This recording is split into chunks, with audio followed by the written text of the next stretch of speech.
ओम श्री गणेशाय नमः। प्रणाम मित्रों, आपका बहुत बहुत स्वागत है मेरे YouTube चैनल कुंडली मित्र ऋषि में। यहाँ आपको मिलता है दैनिक पंचांग, दैनिक राशिफल, साप्ताहिक राशिफल, मासिक राशिफल और उपाय। साथ ही प्राप्त होती है हस्तलिखित कुंडली बनवाने की सुविधा, वो भी मात्र 251 रुपये में, आपके एक प्रश्न के उत्तर के साथ। तो चलिए शुरू करते हैं आज का कार्यक्रम। और शुरू करने से पहले एक छोटी सी विनती मित्रों, कृपया मेरे चैनल को सब्सक्राइब करें, बेल आइकन प्रेस करें, लाइक करें, अपने परिवार एवं मित्रों में शेयर करें। भगवान श्री हरि विष्णु, माता लक्ष्मी संग मेरा चैनल सब्सक्राइब करने वालों के घर स्थायी रूप में विराजमान। जय श्री हरि। तो चलिए अब शुरू करते हैं। तो मित्रों, आज के कार्यक्रम में हम जानेंगे कि मंदिर में भगवान के सामने में आंखें बंद करनी चाहिए या नहीं। तो आइए जानते हैं। मित्रों, जब हम मंदिर में दर्शन करने जाते हैं तो खुली आंखों से भगवान को देखना चाहिए और निहारना चाहिए, उनके दर्शन करने चाहिए। कुछ लोग वहां आंखें बंद करके खड़े रहते हैं। अब बताइए, आंखें बंद क्यों करना?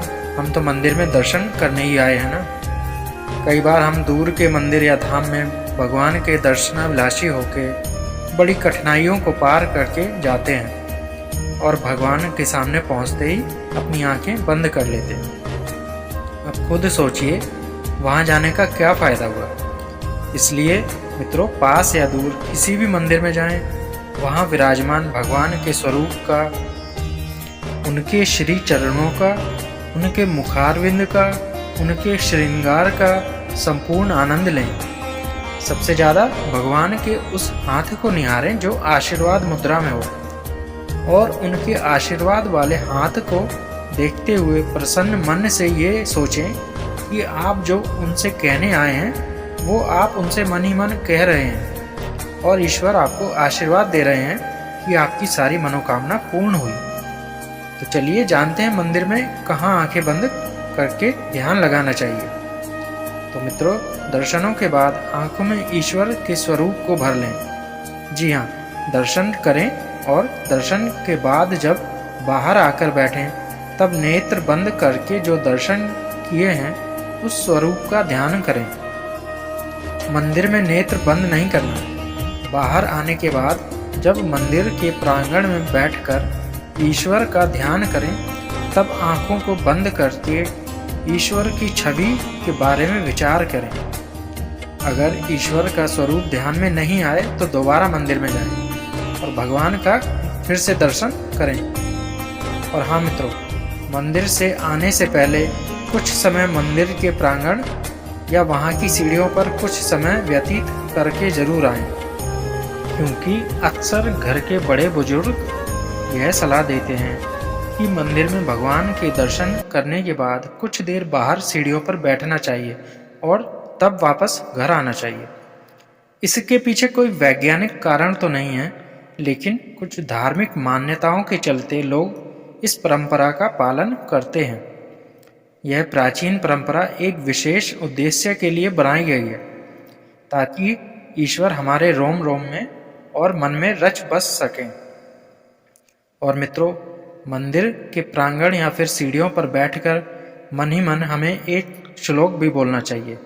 वह श्लोक इस प्रकार है: अनायासेन मरणम बिना देन्येन जीवनम, देहांताय तब सानिध्यम, देहि में परमेश्वरम।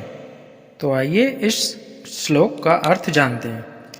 अनायासेन मरणम अर्थात बिना तकलीफ के हमारी मृत्यु हो और हम कभी भी बीमार होकर बिस्तर पर पड़े या फिर कष्ट उठाकर मृत्यु को प्राप्त ना हो।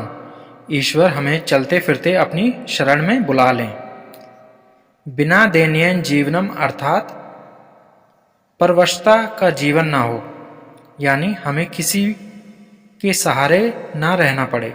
जैसे कि लकवा हो जाने पर व्यक्ति दूसरे पर आश्रित हो जाता है, वैसे परवश या बेबस ना हो। ईश्वर की कृपा से बिना किसी के आगे हाथ फैलाए ही जीवन बसर हो सके। देहांते तब सानिध्यम अर्थात जब भी मृत्यु हो तब भगवान के सम्मुख हो।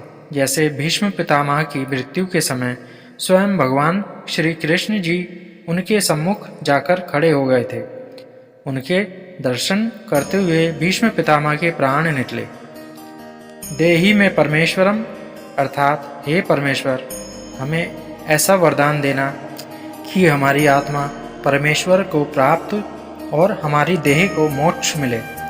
हे ईश्वर, हमें अपनी शरण में लेकर हमारा उद्धार करें। इसलिए मित्रों, दर्शन करने के बाद बैठकर यह प्रार्थना अवश्य करनी चाहिए।